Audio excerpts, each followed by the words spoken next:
Why I don't regret losing to Hong Ten in the Red Bull BC1. Find out today at the Knowledge Drop. Focus. Party people, the one and only Knowledge Drop by BBOY.com. One day at practice, at the springtime of 2016, I checked my inbox, which I know I shouldn't be doing, by the way. I should be practicing. I had one new email, and it said, would you like to compete in the Red Bull BC1 World Finals in Nagoya, Japan later this year? I replied, sure, and kept on practicing at Cypher. That invite worked for me perfectly because that was 6 months away from that session. I had just started the dojo a year earlier. I was mad busy with work at Cypher, and to be perfectly honest, my competition motivation needed a small push. Even the daily practice needed a boost of motivation. So there it was, like it was given to me on a silver platter. A new world-class goal a half a year from the moment. I was actually surprised about the invite because I had just judged the World Finals the year before.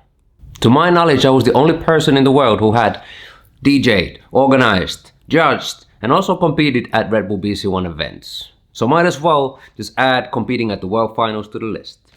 No matter of the outcome of the competition, I had something to push me for the next 6 months to make better choices for my health, for my training, and my well-being. I was actually already then happy and thankful about that. I ended up pushing hard for the 6 months and eventually flew to Nagoya. For some reason, they decided to fly me in a week before the actual competition. I had a couple of video shoots, couple of photo shoots for the promotion, but mostly I was just chilling. A week in a box is a long time to wait, so I was mostly doing just breathing technique to calm down my nerves, to be in the right state of mind for the actual day off. Once we got to the final day, it was on. The stadium was huge. I'd never seen a stadium break-in event in a stadium like that size. And it was packed with Japanese fans. Flags and signs of their favorite breaker in the top 16. I'd never seen fandom in a break-in event on that level. They had announced the bracket earlier on that day already, and I knew that I was going against Hong Ten. Hong had trained like an Olympic athlete for that day. He had 2 championship belts from the years before, and he was going after the 3rd one, something that nobody else had done before. And soon, it was game time. Raka from the LA Peoples announced that battle, and I ran up the stairs from the backstage to the stage. But this time, something was different. From the stage perspective, all the screaming fans were set 10 meters away from the stage with barricades to leave room for the video cameras and media. Normally, I feed off the energy from the people. That's why I love small community type events. But this time, it felt distant. You could hear everyone, but not feel. So instead of getting energized by the people, all the energy would have to come from within yourself. You would truly have to create a show by yourself and perform. Despite the mixed feelings, I started the battle. I rocked some signature moves, started with power, couple of slip-ups, but overall kept it funky, something that's a rare sight on a big stage like this. Hong replied with a 1-minute round, just to show everybody in the audience that he means business. He's after that belt.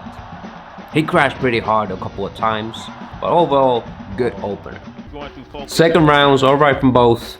I didn't truly feel it no more, so you can kind of tell it didn't come the hardest I could, but I did manage to slip in a couple of drunken style tops though.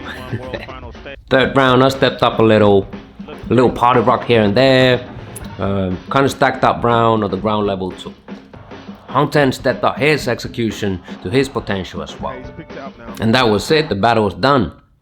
After the battle, Renegade as a commentator would have given it to me, but I knew deep down in my heart that this was going to go for Hong, and so did 5 judges.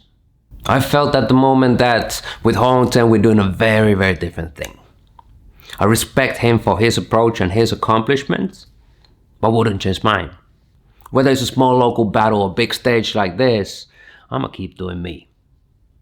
As a matter of fact, I was happy for Hong Ten for winning that battle. The quest for the 3rd belt meant the world to him, I could tell. Deep down in my heart, when I was walking up those stairs, I knew that this stage was not my home. And you can't have feelings like that if you want to win against battle machines like Hong Ten. You can't fake the funk. So walking back down from the stage, I was smiling. The week's wait was over, and I had made a statement with my style by doing me. I had managed to stir up the game with the party rock step or two on a world-class stage. And that's what this trip was all about to me. Staying true to myself and my style. And I truly hope that you do it too. For tips and inspiration for that, head out to BBOYDojo.com right now, and I'll see you over there. Knowledge Drop signing out. Peace.